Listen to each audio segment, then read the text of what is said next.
Thanks for watching. Don't forget to like, comment, share and subscribe to Mufti Tariq Masood, famous scholar. تو یہ جو atheism پھیل رہا ہے نا, اور میں نے آپ کو رپورٹ پیش کی تھی نا کہ ایتھیس میں خودکشی کا ریشو زیادہ ہے, کیونکہ ایتھیزم کی طرف جاتا انسان بہت مرتبہ, ہمیشہ نہیں, بہت مرتبہ عدم برداشت کی وجہ سے. تھوڑی سی پریشانی آئی, اللہ کہاں ہے, اللہ میرے مسئلے کیوں نہیں حل کر رہا, تو پھر وہ اللہ ہے. اللہ پر ایمان کا مطلب وہ اللہ ہے, اس کو اللہ مانا جائے, تو اللہ کا مطلب اختیارات اس کے پاس ہے, میرے پاس نہیں ہے, تو اپنے حساب سے آپ کو چلائے گا, وہ آپ کے حساب سے نہیں چلے گا. پھر یہ ایتھیسٹ کہتے ہیں دعائیں قبول نہیں ہوتی, دعائیں قبول نہیں ہوتی. آج کل یہ نوجوان لڑکوں کو بہت ہے, یار میں اتنے دنوں سے دعا مانگ رہا ہوں قبول ہو نہیں رہی. تو کوئی اللہ نہیں ہے, سب مولویوں نے لوگوں کو بیوقوف بنایا ہوا ہے. ابے جن مولویوں کے تم کہہ رہے ہو بیوقوف بنایا ہوا, وہ تم سے زیادہ دعائیں مانگ رہے ہوتے ہیں. اگر بیوقوف بنایا ہوا ہوتا وہ نہیں مانگتے, تمہیں کو لگایا ہوا ہوتا دعاؤں پہ انہوں نے. لیکن وہ جب دعا مانگتے ہیں ان کو قبولیت سے کوئی سروکار ہوتا ہی نہیں. ان کا مطلب ہوتا ہے اپنی فائل اللہ کی عدالت میں فائل کر دینا, اپنے ڈاکومنٹس اللہ کی عدالت میں جمع کرا دینا. یار تسلی اللہ کو بول دیا, اب جو ہوگا صحیح ہوگا. یہ تو اس لیے دعائیں مانگتے ہیں. یعقوب علیہ السلام ساری زندگی دعائیں مانگتے رہے, اللہ اولاد ملا دے, اولاد ملا دے, اولاد سے میری ملاقات کرا دے, میرے بچے کو محفوظ فرما لے, ہے نا. دعائیں مانگتے رہے, دعائیں مانگتے رہے.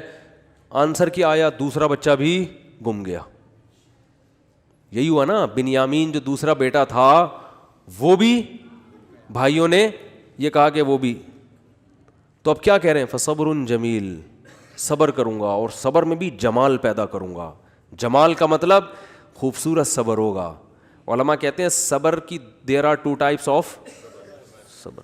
ایک صبر یہ ہوتا ہے کہ آدمی واویلا تو نہیں کرے, نافرمانی تو نہیں کرے, لیکن ٹینشن سے منہ سے اور یوں ہی بنا رہے ہیں, کیا ہے نہیں ہو, بس منہ سے نکل نہیں رہے الفاظ ہیں کہ ٹھیک ہے صبر کریں گے, کیا کریں, مقدر میں یہی لکھا ہوتا. ایسا ہوتا ہے نا, جیسے آپ بولیں کہ یار ماشاء اللہ آپ کیا گھر میں حالات کیسے, صحیح چل رہے ہیں, بس کیا کریں, دنیا مسافر خانہ ہے, مفتی صاحب سے بیان میں سنا تھا, بس کیا ہے, ٹھیک ہے اللہ ہے بھائی, ٹھیک ہے, جب اس کا حکم ہوگا تو سن لے گا ہماری بھی دعا. اس کو کیا کہتے ہیں, اونلی صبر. اس کو کیا کہتے ہیں, اونلی صبر. چلو گناہ نہیں کر رہا کم بخت, اللہ کا انکار نہیں کر رہا, کوئی حرام کام نہیں کر رہا. اور ایک ہوتا ہے صبر جمیل, ایسا صبر کے ہٹو بچو ہو جائے جیسے ایوب علیہ السلام نے کیا. وہ صبر یہ ہوتا ہے کہ ذرہ برابر اپنے ایٹیٹیوڈ سے اور اپنی زبان سے شکایت نہ جھلک رہی ہو. جیسے ہمارے حضرت نے غربت میں فرماتے ہیں کہ جو میں صبر نہیں کرتا تھا کیونکہ مجھے ڈر لگتا تھا گناہ نہ ہو جائے. اللہ کہے گا صبر تو مصیبتوں پہ کیا جاتا ہے, تجھے مصیبت کہاں پہنچی ہوئی ہے, بلکہ میں اپنے آپ کو کیا سمجھتا تھا, بادشاہ ہوں, اس لیے میں لوگوں سے الگ رہتا ہوں. تو اس کو سرے سے مصیبت سمجھ ہی نہیں رہے ہیں, بلکہ کیا کہہ رہے ہیں, صبر جمیل. کیا کرنا ہے, ایسا صبر جس میں کیا ہو, جمال ہو. اور لا تیأسوا من روح اللہ, اے میرے بچوں اللہ کی رحمت سے نا امید مت ہو. اعلم من اللہ ما لا تعلمون, میں اللہ کے بارے میں وہ کچھ جانتا ہوں جو تم نہیں جانتے. رو بھی رہے ہیں. اب آپ کہہ سکتے ہیں جب اپنے عمل سے بھی شکایت نہیں کرنی, زبان سے بھی, تو پھر رو کیوں رہے ہیں؟ یہ غیر اختیاری ہے, اس پہ کوئی پکڑ نہیں ہے, اور یہ آپ کے دل کے زندہ ہونے کی دلیل ہے. کیونکہ رونا بھی نہیں آ رہا بچے کے گمنے میں, اس کا مطلب آپ کے سینے میں دل ہی نہیں ہے. پھر تو قربانی نہیں ہے نا. اتنا غم تو ہوگا تو غم زدہ ہوں گے نا. اگر مثلا کوئی آدمی بچہ گم گیا اور اب یہ گھوم رہا ہے آرام سے, کہہ رہا ہے بچہ گھوم گیا, صبر جمیل کریں گے, کچھ بھی نہیں ہے, تو یہ صبر جمیل نہیں, اس کا مطلب یہ اس کا بچہ تھا ہی نہیں. حقیقت اپنا بچہ ہوتا تو اتنے مزے سے نہیں گھوم رہا ہوتا. ٹینشن یہ نیچرل ہے, آنکھیں بھی بہیں گی, غم بھی ہوگا, ٹینشن بھی ہوگی. زبان سے جو چیز غیر اختیاری ہے اس پہ پکڑ نہیں ہے. ہمارے نبی کی نواسی کا انتقال ہوا آپ کی گود میں, آپ کے آنکھوں سے آنسو ٹپکنا شروع. صحابہ نے عرض کیا یا رسول اللہ آپ تو صبر کی تلقین کرتے ہیں, تو آپ نے کیا فرمایا, آنکھیں بہہ رہی ہیں, دل غم زدہ ہے. یہ یعنی مطلب یہ کہ یہ 2 چیزیں ہمارے اختیار میں, نہ آنکھوں کو روک سکتے ہیں نہ دل کو غم زدہ ہونے سے روک سکتے ہیں. زبان وہی کہے گی جس پہ اللہ راضی ہے, زبان کہہ کے کہ جو اللہ کا حکم تھا، ما قدر اللہ، جو اللہ کے فیصلے ہیں ان فیصلوں پر راضی. لیکن جب اس ٹائپ کا صبر ہوتا ہے نا جو غیر اختیاری، تو وہ اعتدال سے ہوتا ہے. یعنی اس ٹائپ کا جو غم ہوتا ہے نا وہ اعتدال سے ہوتا ہے، اس میں آنسو بھی نکلتے ہیں، دل بھی غم زدہ ہوتا ہے. آج کل جو غم ہو رہے ہیں نا، جس طرح سے چیخنا پیٹنا، ہاں وہ میرے ساتھ یہ ہو گیا، گھر میں دیکھو نا کیا ہو رہا ہے. روزگار آپ گئے کہیں جاب کی تلاش میں، نہیں ملی جاب، انٹرویو میں فیل ہو گئے، باہر نکل کے چیزیں توڑ رہا پھوڑ رہا ہے، بیگم کا فون آ اس کو گالیاں دینا شروع کر دیں. یہ غیر اختیاری نہیں ہے، یہ کیا ہے؟ بولو، اختیاری. ہمارے جاننے والوں میں کسی کے بھائی کا انتقال ہو گیا، بھائی کو بھائی سے بڑی محبت تھی، جب دفنانے میں نا وہ کیا کر رہا ہے، اپنے بھائی سے بڑی محبت، حادثے میں انتقال ہو گیا، قبر کے پتھر سے سر اپنے پھوڑ رہا ہے. ہمارے امام صاحب نے اس کو پکڑا، بھائی تیرا سر پھٹ جائے گا، کیا رو رہا ہے، چیخ رہا ہے. قبرستان میں وہ جو سلیبیں ہوتی ہیں نا جو رکھی ان پہ سر مار رہا ہے اپنا جا کے. یہ لوگ تو کہیں گے ماشاءاللہ بڑی محبت ہے، لیکن یہ بے صبر ہونے کی دلیل ہے. رو بھائی پابندی. یہ جو بالکل حواس باختہ اور رونا اور چیخنا اور یہ وہ جو ہمارے گھروں میں آج کل میتوں میں ہوتا ہے، اور مسئلہ ہو گیا تو چیزیں اٹھا کے پھینک رہا ہے اور اس کو سمجھتے ہیں کہ میں اپنا بس غصہ نکال رہا ہوں، تو یہ گدھے ہونے کی تو دلیل ہو سکتی ہے. میرے بھائی میں اس کو نہیں کہہ رہا، وہ تو بیچارہ غمزدہ تھا، اللہ تعالیٰ اس کے غم کو دور کرے، لیکن یہ شریعت میں پسندیدہ کام نہیں ہے. میتوں پہ چیخنا، میتوں سے لپٹ کے پاگلوں کی طرح رونا، او بھائی بس رو آپ، جو اللہ نے آپ کو پرمیشن دی. اور یہ رونا اچھی علامت ہے کیونکہ یہ محبت کی دلیل ہے. اور آپ صلی اللہ علیہ وسلم نے ایسے موقع پہ یہ بھی فرمایا کہ یہ اللہ کی وہ رحمت ہے جو اللہ نے اپنے بندوں کے دلوں میں رکھ دی ہے. اسی محبت کی بیس پہ تو حقوق ادا ہوتے ہیں. اتنی بھی نہیں ہوگی تو پھر حقوق تھوڑی ادا ہوں گے. سمجھ میں نہیں آ رہی تو رہنے دو. اچھا آ رہی ہے الحمدللہ. تو بات کیا چل رہی تھی؟ صبر. ہاں، یعقوب علیہ السلام دعائیں مانگ رہے ہیں میرا بیٹا مل جائے جہاں وہ اچھی حالت میں ہو. اور دعا قبول کیسے ہو رہی ہے؟ دوسرا بچہ بھی گم گیا. اب آج کل کوئی یونیورسٹی اور کالجز کے لڑکے ہیں، ان کو اتنے بڑے غم نہیں پہنچتے. ان کو یہی ہوتا ہے وہاں شادی کرنا چاہتے تھے نہیں ہوئی، حالانکہ رات کو اٹھ کے اتفاق سے اس دن دعا بھی مانگی تھی. زندگی میں پہلی دفعہ کیا کیا تھا؟ دعا مانگی تھی. دانت برش سے صاف کر لیے تھے، گٹکے اور چرس کی بدبو ختم کر کے اللہ سے دعا مانگی تھی. اس دن پی بھی نہیں تھی ہم نے. ٹھیک ہے نا. کوئی عمل اللہ کے سامنے دکھانے کے لیے بولو نہیں ہے. پھر دعا مانگ رہے ہیں اور چاہتے ہیں کہ فوراً سے پہلے قبول ہونی چاہیے، پھر ہم اللہ کو مانیں گے. اللہ نے کہا ہے غیب پر ایمان لے کر آؤ پھر میں مانوں گا. کیونکہ میرے بھائی ایسے تو آپ ڈی ایس پی کو بھی مانتے ہو، ایس ایچ او کو بھی مانتے ہو، کیونکہ آپ کو پتہ ہے کہ ان کے پاس تو جو پاور ہے وہ تو نظر آتی ہے نا. ایسے تو سب محلے کے دادا کو بھی مانتے ہیں یار، اس سے جو بولو کام ہو جائے. اللہ کو ماننے کے لیے یہ ضروری ہے کہ اپنی فائل اللہ کے دفتر میں داخل کر دی. دعا قبول ہوئی تو بھی ٹھیک ہے، نہیں ہوئی تو بھی قبول ہی سمجھی جائے گی کہ قبول ہی ہوئی ہے. سمجھ رہے ہو؟ غیب پر ایمان. تو یعقوب علیہ السلام دعائیں مانگتے مانگتے مانگتے قبولیت کا کیا طریقہ ہوا؟ دوسرا بچہ بھی گم گیا.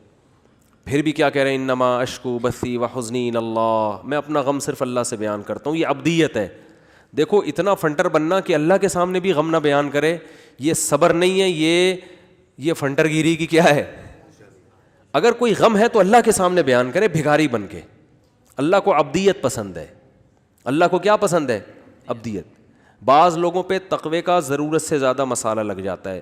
اب وہ بیمار ہیں تو اللہ سے بھی نہیں کہہ رہے ہیں بیمار، وہ کہہ رہے ہیں میں تو بالکل ٹھیک ٹھاک فٹ فاٹ. تو اللہ سے نہیں، اللہ کے سامنے تو اللہ کو کیا پسند ہے؟ عارضی. تھوڑی بیماری ہو اللہ سے کہے اللہ یہ تھوڑی ہے مگر تو نے تو تھوڑی بیماری دی مگر میں اتنا کمزور ہوں، مجھے یہ تھوڑی بھی بہت ہے، اس کو بھی ختم کر دے. اے اللہ تو نے مجھے بہت رزق دیا، نعمتیں بہت ہیں، مگر میں اتنا نالائق ہوں نا، یہ بھی میری اپنی کنجوسی کی وجہ سے مجھے تھوڑا لگ رہا ہے، تھوڑا اور بڑھا دے. ٹھیک ہے نا. ناشکری نہ کرو، اللہ پہ تو بہت ہی دیا ہے. اپنی کمزوری بیان کرے آدمی کہ اللہ تو نے تو اتنا دیا مگر میں بہت نالائق، میں بہت کمزور. ہمارے حضرت گناہ سے بہت سخت بچا کرتے تھے، بہت زیادہ. کوئی پتہ چل جائے نا ناجائز ہے تو حضرت سے وہ کام نہیں کروا سکتا تھا کوئی کسی بھی طریقے سے. ناجائز تو کیا نامناسب کام بھی نہیں کروا سکتا تھا. ہمارے حضرت کا یہ مشہور تھا کہ کوئی کام جائز ہے مگر نامناسب ہے علماء پہ سوٹ نہیں کرتا وہ, یہ ایک شریف آدمی پہ سوٹ نہیں کرتا. کچھ بھی کر لو حضرت نہیں کرتے تھے, اتنا تقویٰ. اس کے باوجود فرماتے تھے میں اللہ سے دعا میں یہ کہتا ہوں کہ اللہ میرے پلے عمل کچھ بھی نہیں ہے, میرے پلے عمل کچھ بھی نہیں ہے, اور نہ مجھ سے کچھ عمل ہوتا. تہجد میں 5 پارے پڑھ رہے ہیں اور دعا کیا کر رہے ہیں, اللہ ہم سے عمل نہیں ہوتا, ہم کمزور ہیں, تو ویسے ہی بخش دے ہم کو. بہت مشکل ہے بات سمجھانا, بہت مشکل ہے بھائی. یعنی دعا میں کیا کہہ رہے ہیں کہ اللہ ہمارے پلے کچھ بھی. پھر حضرت ایک شعر پڑھا کرتے تھے, مقامات حریری جن لوگوں نے پڑھی ہے نا, عربی ادب کی کتاب ہے, اس میں ایک فقیر کا واقعہ, بس یہ واقعہ بیان کر کے بیان ختم کرتا ہوں. ایک فقیر, ایک وہ گزرا ہے, ان کے نام ذہن سے نکل گیا جو کتاب کے مؤلف ہیں. تو وہ مؤلف نے نا بڑے واقعات بیان کیے بڑے شاعری کے انداز میں اور قافیے ملا کے مختلف طریقوں سے نا. تو وہ شاعر بن کے مختلف لوگوں کے گھروں میں جا کے نا, وہ ہوتا ہے فراڈی, یعنی اپنے آپ کو یہ کہ کردار ہے, جیسے پرینک ہوتے ہیں نا, تو پہلے تو ویڈیو نہیں بنتی تھی, ریٹرن میں ہی پرینک بن رہے ہوتے تھے, ٹھیک ہے نا. تو انہوں نے یہ شو کیا ہے کہ یہ جو ہے نا فقیر بن کے کسی کے گھر میں گیا, حالانکہ فقیر ہے نہیں, لیکن ایسا سیٹھ کے سامنے زمین آسمان کے غربت کے قلابے ملائے کہ اس نے ٹھیک ٹھاک پیسہ دے دیا. جج کے سامنے گیا, ایسے قلابے ملائے کہ اپنے حق میں فیصلہ. تو اس نے ایک شعر کہا کہ بارش ہو رہی تھی اور اندھیری رات تھی, سرد رات تھی. یہ فقیر بن کے کسی سیٹھ کے چوکھٹ پہ گیا, دروازے پر دروازہ بجایا. سیٹھ نے جب دروازہ کھولا تو اس کی زبان سے شعر کیا نکلا, قد دفع اللیل الذی فہرا الی ذراکم شعثا مغبرا. کیا خاندانی شعر ہے, یہ تو عربی میں ہی سمجھ میں آئے گا. کہہ رہے کہ وہ رات جو اندھیری رات ہے, سخت رات ہے, بارش ہو رہی ہے, بادل گرج رہے ہیں, اس خوفناک اندھیری رات نے تیری چوکھٹ پہ ایک ایسے شخص کو لا کے پھینک دیا ہے جو بالکل بے یار و مددگار ہے, غبار آلود بال اور پھٹے ہوئے کپڑے. شعیسہ غبار آلود, مغبرہ غبار آلود, شعیسہ بکھرے ہوئے بال, یعنی بالکل قسمہ پرسی کی حالت میں اس اندھیری رات نے ایک شخص کو تیری چوکھٹ پہ لا کے ڈال دیا ہے. تو سیٹھ کو تو جوش آئے گا نا, یار یہ رات کو میں ہی ملا تھا تیرے یہاں ڈالنے کے لیے, تو پیسے دے گا کہ نہیں دے گا. شاعری میں بڑی جان ہوتی ہے نا. قد دفع اللیل الذی, ورنہ رات کے اندھیرے میں کون کسی کے گھر پہ جاتا ہے, اور ایسی رات جو ٹھنڈی بھی ہو, برسات بھی ہو رہی ہو, اولے برس رہے ہوں اور جناب گھٹائیں آئی ہوئی ہوں, ایسی رات میں اگر کوئی کسی کی چوکھٹ پہ جا رہا ہے اس کا مطلب واقعی وہ ضرورت مند ہے. تو کہہ رہے اندھیری رات نے تیری چوکھٹ پہ ایک ایسے آدمی کو لا کے ڈال دیے جس کے پاس بال بنانے کا کے اسباب بھی نہیں ہیں, غم کو صاف کرنے کے وسائل بھی نہیں ہیں. تو ہمارے حضرت یہ شعر فرماتے ہیں, میں تہجد میں پڑھتا ہوں جب اللہ کے سامنے کھڑا ہوتا ہوں نا, کہ اے اللہ اس اندھیری رات نے ایک ایسے شخص کو تیری چوکھٹ پہ لا کے ڈال دیا ہے جو عمل کے لحاظ سے بالکل زیرو ہے. پراگندہ بال کا مطلب عملی لحاظ سے غریب ترین, کچھ بھی عمل اپنے اعمال میں, وہ تو مال ظاہری لے رہے ہیں نا, یہ کیا مراد لے رہے ہیں, عمل مراد لے رہے ہیں. عمل کے لحاظ سے پراگندہ ہوں, میرے پلے کچھ بھی نہیں ہے سوائے تیری رحمت کی بھیک مانگنے کے لیے آیا ہوں. تو سب کو اہل اللہ سب کچھ کر کے بھی ایسی تواضع اللہ کے سامنے کہ اللہ ہمارے پلے کچھ بھی نہیں ہے, اور پھر فرماتے تھے میں سست ہوں, مجھ سے کچھ بھی نہیں ہوتا. حضرت ایک مثال بھی دیا کرتے تھے کہ والدین کا جو بچہ سست ہوتا ہے نا, اپاہج ہوتا ہے, تو والدین اس کا خیال زیادہ کرتے ہیں. تو فرماتے تھے میں اللہ سے کہتا ہوں ہم تو اپاہج ہیں, ہمارے اندر تو عمل کی صلاحیت, اپنی بدعمالیوں کی وجہ سے عمل کی صلاحیت ہی ختم ہو گئی ہے, تو ہمارا زیادہ خیال کر. تو اللہ کو یہ عبدیت پسند ہے, عمل کر کے بھی اپنے آپ کو زیرو سمجھنا. اور یہ جو آج کل یونیورسٹیوں میں ایتھیزم پھیل رہا ہے, اللہ کا انکار پھیل رہا ہے, اللہ کے لیے ککھ بھی قربانی انہوں نے کبھی نہیں دی ہوتی. ان سے کہو ایک فلم دیکھنا چھوڑ دو اللہ کے لیے نا, یہ جو دیکھنے کا دل کر رہا ہے نا عورت کو, آج نظر جھکا لو, ایک عمل میں کچھ بھی نہیں. اور جب ٹینشنیں آتی ہیں تو کس کا انکار کرتے ہیں؟ اللہ کا. یار اللہ کو تو ہم تو مانگتے ہیں, اللہ دیتا ہی نہیں ہے, اللہ کو تو ہمارا خیال ہی نہیں ہے. جو عمل کر رہے ہیں اللہ انہیں کچھ بھی نہیں دے رہا, ٹھیک ہے نا, پھر بھی کہہ رہے ہیں اللہ کیا کر رہا ہے, بہت دے رہا ہے. اور جو عمل نہیں کرتے سب کچھ دے رہا ہے اللہ ان کو. کبھی کچھ آزمائش آئے تو اس آزمائش کو پکڑ کے بیٹھ کے بولتے ہیں اللہ کو ہمارا خیال بولو نہیں ہے. یہ درندگی پھیلتی ہے خدا کے انکار سے. تو اب میں وہ بتاتا ہوں کہ وہ جب ان کو دعائیں قبول بھی نہیں ہو رہی تو مانگ کیوں رہے ہوتے ہیں وہ. جب اہل اللہ کی دعائیں قبول ہی نہیں ہو رہی تو سوال پیدا ہوتا ہے پھر مانگ کیوں رہے ہیں. حضرت یعقوب علیہ السلام کو چاہیے تھا نا, 1-2 سال تک بچہ مانگتے نہیں ملتا تو کہتے چھوڑو یار کوئی اور کام کرو, اللہ تو دیتا ہے ہی نہیں. ہونا چاہیے تھا نا ایسا.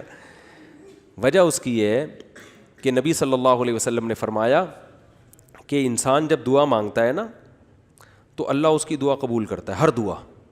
فرمایا لیکن ایک وقت آتا ہے جب انسان کہتا ہے کہ اللہ میں مانگ مانگ کے تھک گیا مگر تو دعا قبول نہیں کرتا.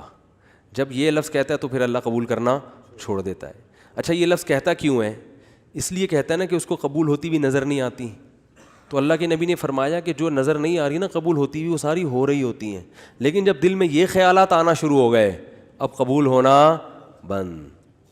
تو اللہ قبول کر رہا ہے لیکن وہ اپنے حساب سے کر رہا ہے. وہ یعقوب علیہ السلام کے بیٹے کو چھڑوا کے اور پھر دوسرا بھائی بھی چھڑوا کے وہ آپ کو آزما رہا ہے کہ ابھی بھی مانگتے ہو کہ نہیں مانگتے. جب اللہ نے دیکھا آزمائش میں کامیاب تو اللہ نے بادشاہ بنا کے ملایا, ٹھیک ہے نا. ان ربی لطیف لما یشاء, تبھی تو حضرت یوسف نے کہا میرا رب بہت باریک بین ہے, بڑی لطافت سے بڑے خفیہ طریقوں سے کامیابی کے ناکامی کے نقشوں میں کامیابی کے راستے پیدا کرتا ہے. دنیا تو مسافر خانہ ہے بھائی, تو ٹینشن میں بھی سب کچھ صحیح ہو جائے گا آپ کا. اور آپ دعا مانگ رہے ہیں اللہ یہ والا کام میرا ہو جائے, نہیں ہو رہا, یہ والا کام میرا ہو جائے. ہمارے حضرت فرمایا کرتے تھے اہل اللہ کو تو اس سے غرض ہی نہیں ہوتی کہ قبول ہو بھی رہی ہے کہ نہیں ہو رہی. وہ تو کہتے ہیں بس اللہ کے سامنے ہاتھ اٹھانے کی توفیق مل رہی ہے, دعائیں مانگنے کی مل رہی ہے, بس سیٹ ہے, بس یہی ہے, یہ ہمیں یہی چاہیے. باقی اللہ تیری مرضی, تو دے نہ دے, کیونکہ اصل تو کیا ہے آخرت ہے, وہاں تو ہم سے خوش ہو جائے گا, بس یہی کافی. تو فرماتے ہیں ان کے ہاں تو دعا خود مطلوب ہے. اس کی مثال دے کے بیان ختم کرتا ہوں. دیکھو آپ کو کسی سے عشق ہو گیا, آپ کو کسی سے کیا ہو گیا, خدا نخواستہ عشق ہو گیا. آپ بات کا بہانہ تلاش کرتے ہو کہ نہیں کرتے؟ شرما رہے ہیں.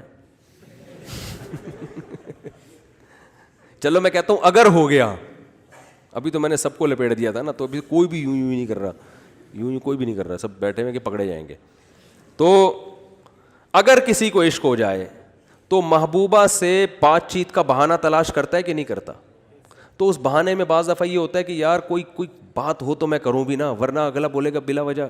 تو آپ پھر کوئی ریکویسٹ کر دیتے ہیں کہ وہ دیکھیے وہ میں نے آپ کو اصل میں کال کی تھی, وہ آپ کے والد صاحب اس میں ایک پولیس آفیسر ہیں, تو میرے بھائی کا تھوڑا سا کام اٹکا ہوا ہے, وہ اگر ہو جائے تو کتنا اچھا ہوگا, کہتے ہیں نا. تو اصل میں یہ مقصد ہی نہیں ہوتا کہ بھائی کا کام اٹکا ہوا ہے وہ ہو جائے. یار کسی بہانے کو بات تو ہو. ٹھیک ہے, کیا خیال ہے؟ اور لڑکی کو عشق ہو جائے اس کا بھی یہی حال ہوتا ہے, ایویں وہ بات کرے, کوئی بات ہونی چاہیے. اب اس کو پتا ہے کہ سامنے والا فضول بات نہیں کرتا, تو وہ پھر بات میں کیا کرے گی, وہ کوئی کام لگا دے گی. ایک مسئلہ پوچھنا ہے آپ سے, میرے سے عشق ہوتا نہیں ہے, ایک مثال دے رہا ہوں. اگر کسی مولانا سے آج کل عشق مارکیٹ میں کیا ہے, شارٹ ہے, مولانا سے نہیں ہوتا کہیں. لیکن اگر ہو جائے تو مولانا سے مسئلہ پوچھے گی, مسئلے کا جو جواب ملے گا اس کی طرف توجہ نہیں ہوگی. ابے جو بھی جواب ہے جائز ہے ناجائز ہے بھاڑ میں جائے. دوسرا مسئلہ, تیسرا مسئلہ, ایسا ہوگا کہ نہیں ہوگا؟ ڈاکٹر سے علاج کرائے گی, کسی ڈاکٹر سے عشق ہو گیا تو نہ کوئی نزلہ ہے نہ زکام ہے کھانسی, ویسے جا کے مشورے لینا شروع کر دیتی ہیں کہ ڈاکٹر صاحب اگر زکام ہو جائے سردیوں میں تو اینٹی الرجی کون سی زیادہ صحت کے لیے مناسب ہے؟ ڈاکٹر کہے گا ریجیکس کھا لو, اس میں تو نیند ہوتی ہے. ڈاکٹر یہ سمجھ رہا ہوتا ہے شاید اس کو معلومات چاہیے. او بھائی ان کو معلومات نہیں چاہیے, ان کو آپ سے بات کرنے کا بہانہ چاہیے. ریجیکس گئی. تو بالکل اہل اللہ کی یہی حالت اللہ کے ساتھ ہوتی ہے. اللہ دعا قبول کر نہ کر وہ تیرا مسئلہ ہے. ہم مانگیں گے تو اس لیے تاکہ قبول ہو جائے, تو ہم تو بندے ہیں. لیکن ایک بہت بڑا مسئلہ یہ ہے کہ ہم تو تجھ سے بات کرنا چاہتے ہیں. جب تجھ سے ہم بھیک مانگتے ہیں کہ یہ مسئلہ حل کر دے، یہ مسئلہ حل کر دے، ہمیں مزہ بہت آتا ہے اس میں. ہمارا رابطہ کس سے ہو جاتا ہے؟ اللہ سے. اور مزہ اس لیے آ رہا ہوتا ہے کہ ہمیں پتہ ہے اللہ کو مزہ آ رہا ہے، اللہ خوش ہو رہا ہے کہ میرے سے بھیک مانگتا ہے یہ. تو بس یہی بہت یہ ہو گیا بس، صحیح ہے نا. اب وہ قبول ہو جائے ٹھیک ہے، نہیں ہے تو بھی ٹھیک. تو جب تک میرے بھائی اس اسٹیج پہ نہیں پہنچتے نا، مزے کی زندگی نہیں ہوگی. مزے کی زندگی اسی میں اللہ کی عدالت میں مقدمہ دائر کر دیا، اللہ یہ کہا. ہاں ایسا نہ ہو کہ اب اللہ سے یہ کہنا شروع کر دیں کہ اللہ قبول کر، تیری مرضی، قبول نہیں کر تیری مرضی، ہم تو ویسے ہی مانگ رہے ہیں. حدیث میں آتا ہے ایسا نہیں. جب اللہ تو کرے گا وہی جو اللہ چاہے گا. آپ نے غلام بن کے مانگنا ہے کہ اللہ قبول کر دے، یہ چیز مجھے چاہیے تو دے دے. ٹھیک ہے نا. ایسے نہیں مانگیں کہ اللہ یہ مجھے روزگار مل جائے تو اچھا ہے، نہیں ملے تو تیری تقدیر ہے. تو یہ دعا نہیں ہوئی نا، پھر یہ تو ویسے ہی اللہ کی تقدیر ہے بھائی. تو آپ نے تو مانگنا ہے اللہ میرے رزق، مجھے کشادہ رزق حلال نصیب فرما دے، اے اللہ میری اس بیماری کو ٹھیک کر دے. تو بس وہ بات سمیٹ دوں کہ اللہ نے کیا فرمایا، جس حال میں ہو اس خوش فہمی میں مت رہو کہ مستقبل میں یہ حال ہوگا. تو اس کا کیا طریقہ ہے کہ پھر عمل کو فوکس کرو تاکہ مستقبل میں حالت اگر یہ تو ہے تو آخرت کے بارے میں، لیکن دنیا پہ بھی صادق آتی ہے کہ اگر مستقبل میں حالات خراب بھی ہوئے تو اللہ کی طرف سے تسلیاں ملیں گی. اللہ تعالیٰ سمجھنے کی عمل کی توفیق عطا فرمائے.